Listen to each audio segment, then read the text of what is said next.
Do you have any feelings or opinions on IP and how our industry approaches it? Okay. So, well, first of all, let's start with the biggest problem. Any new idea is not IP. Mm-hmm. Like the overusage and lack of understanding of what the definition of intellectual property is and established intellectual property is severely lacking. The other side of that is very interesting, actually, right? So I say this all the time, and I've been saying this for 20 years, is we've never seen a generation more brand conscious, yet less brand loyal at the same time. Right? Yeah, hell yeah. Right? Which is two things. Number one, it's really scary for the leader, and it should be really exciting for the challenger brands. But it also applies to IP. Now, but it applies differently to IP. Recently, especially if you really think about this, and you think about even white hot shows, Stranger Things, it kind of started with like Lost, Yep. where the first two seasons are amazing, and then Yeah. and you can build a relevant piece of IP faster than ever before. However, you get 1/3 as much time to exploit IP as you used to. Like, I just don't think you're ever going to see a Seinfeld ever again. Like something that, dictated culture for 9 years. Yeah. Like, it just doesn't work that way anymore, right? So when you think about IP, you have to think about something that has an innate ability to scale very quickly. You have to think about the monetization. You used to be able to monetize IP one way, right? You could go sell it, or like it's a movie, or, it's merchandise, or whatever it is. Now you need all of it. You need a diversified revenue plan from day one of where it can go if it caught fire. Yep.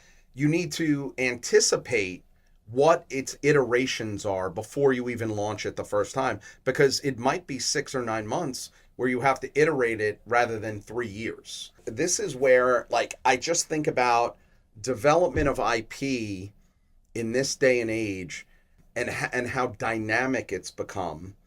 The acumen from a business perspective and the monetization of it has not followed suit in being as dynamic. People are starting to be more dynamic.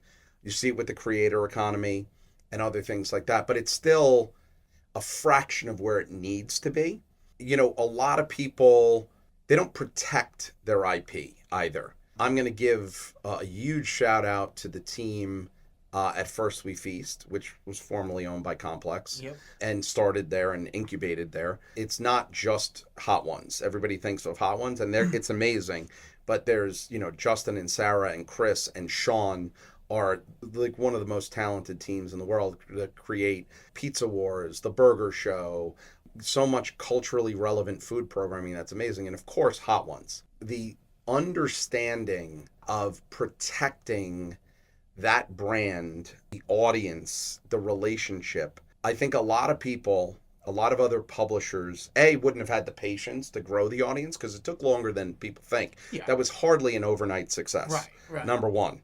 And I give them a lot of credit for the consistent effort and creativity to iterate that show, stay true to it, build an audience that is probably more loyal than any digital publishing audience that I can think of. The monetization was never exploitative. It was organic.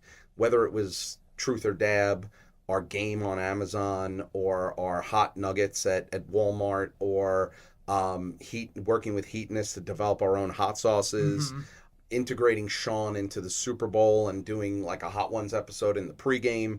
It's a phenomenon and an anomaly, but it's a deliberate one.